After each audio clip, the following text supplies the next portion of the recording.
used to. All right, time for us to go viral. Kevin Durant had some choice words for a Mavericks fan during last weekend's game, with KD being fined $25,000 by the NBA. Here is the exact moment Durant found out about the damage. KD, I'm doing this live, so this a little minor story. Have you heard about your fine? You want to know now? You want to? I knew I was gonna get fined out. How much they fined me? $25,000. I reported it down. League sources tell Yahoo being fined $25,000 for telling the fan to shut the f*** up and watch the f***ing game. Yeah, I tell. So I just tweeted that out right now. Yeah, it's more fans should understand what that means. What happened with that, man? Grown men can't come to a game and heckle grown men. That's corny and that's weak. You coming to a game to heckle another grown man. You soft, you weak. Draymond this, Draymond that. Yeah. You a bitch. All right, listen, the NBA had to fine Durant, and I understand the NBA saying you can't be cursing at the fans, but I agree with KD there, 100%. How can you agree with him? What? That's the basis for any. That's where fans come. They heckle. No. You ever been to a football game? Yeah, I have been to a football game, and I think grown-ups heckling, not booing, heckling, cursing at players, stuff like that, you might get clapped back at. And if you come heckle me on Thanksgiving, come heckle me and let me give you just a little sample of what I got for you. All right, come on. Right. Chris Carter. Man, your hand's been overrated since Ohio State. Absolutely. That's why they kicked you out of school. Nick, bum. There's only two people who know about my hands more than me, Nick. That's your mom and your sister. Oh! Eat that on Thanksgiving. Okay. Right. So see, you agree with me. No, I you gotta don't. clap back. Well, the player can clap back. Yeah. But the fan, he done paid money. He can say what he wants, as long as he don't throw nothing. Okay. He can say whatever he wanted to say. Time for I can say stories. whatever I want. Start your morning, and you did.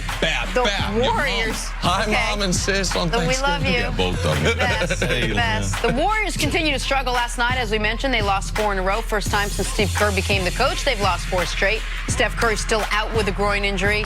Nick, does this prove that Steph Curry is the most important Warrior? We are just getting further confirmation on this. How about this? On court, off court, thanks to Tom Haberstroh, since Steph and KD got there. Only Steph on the court, they're plus 14 points per 100 possessions.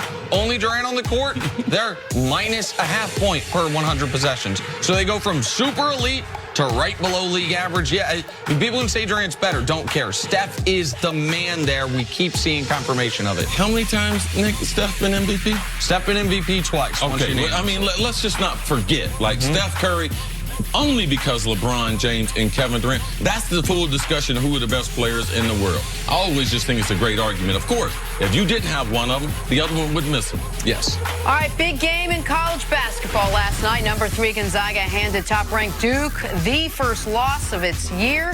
Zion Williamson, 22 points in the losing effort. See, what'd you make of Duke's loss? Oh, man, this is a good loss. I mean, they're going against a veteran, an international team. I mean, the guy there in Gonzaga does a tremendous job. Mark Few. I mean, you talking about coaching? The way he isolated these young players, the way he brought them out to the three-point line, went back door. He's done a great job there for a long time. 9 straight NCAA bids for Gonzaga. So not surprised by this veteran-oriented ball player because they played a spectacular game. And listen, it was a nice near comeback by Duke at the end. Gonzaga kept giving them opportunities by missing free throws. I didn't love at the end that Zion didn't touch the ball, and I'd like to see as the year goes on, can we see some high pick and roll with Zion Williamson? I don't know how a college team's going to defend that. We're seeing it with R.J. Barrett. I'd like to see with Zion. Well, you're going to watch Duke play a lot this season because of the talent they have on the court, but also you're going to figure something out. They don't call a lot of plays, Nick. You're right. Come on, Coach K. You can keep coaching. I know you're out there. Moving on to the NFL, Chicago heading to Detroit to take on the Lions today. Bears most likely without quarterback Mitchell Trubisky, still nursing a shoulder injury. So Chase Daniel will be under center. See, you think the Bears still win without Trubisky? I think people are going to be shocked at the level their offense is still able to play at. Nick and I are two people that are fans of Chase Daniel and what he can do. And I just believe also, I believe that the coach, Nagy, is a special guy. And I believe he's got special play calling ability. And I just believe as this offense with all these young players continues to evolve, they're going to be ultimately, they're going to look a lot like Kansas City. They're going to look a lot like the Rams in a style of attacking defense. The only reason they wouldn't is if their quarterback, when he gets healthy, doesn't take that next step. Yes. I'll tell you what Vegas thinks of Mitch Trubisky right now. Ruled out or doubtful for the game. We think it's Chase Daniel. Line didn't move an inch. Like, they think that right now Chase Daniel can come in and do what Mitch Trubisky does. And by the way, if you haven't watched Chase since his time at Missouri, he'll run around a bit, much like Trubisky. He's shorter than him. Yeah. He's going to be one of the shorter quarterbacks. I think he's one of the best backups. After this game, Jen, about halfway through, you're going to be like, I like him. Yo, Chase is going to be Jen's guy. No doubt about it. I like him. See the Washington-Dallas game, 4 p.m. on Fox. DeMarcus Lawrence says the Cowboys have to get turnovers against this Washington team.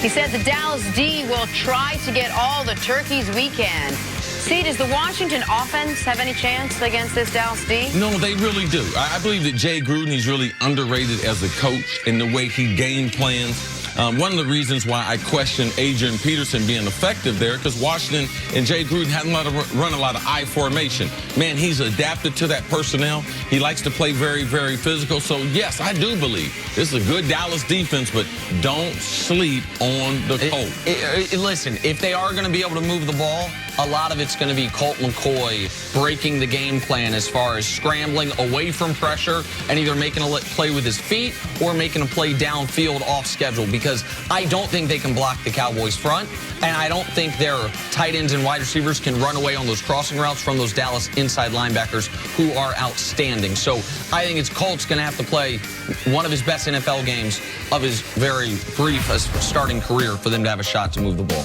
All right, finally, Drew Brees and the Saints take on the Falcons tonight, looking to win their 10th straight game. In his quest for his first MVP award, Brees has thrown 25 touchdowns, only one pick. Here he is on his success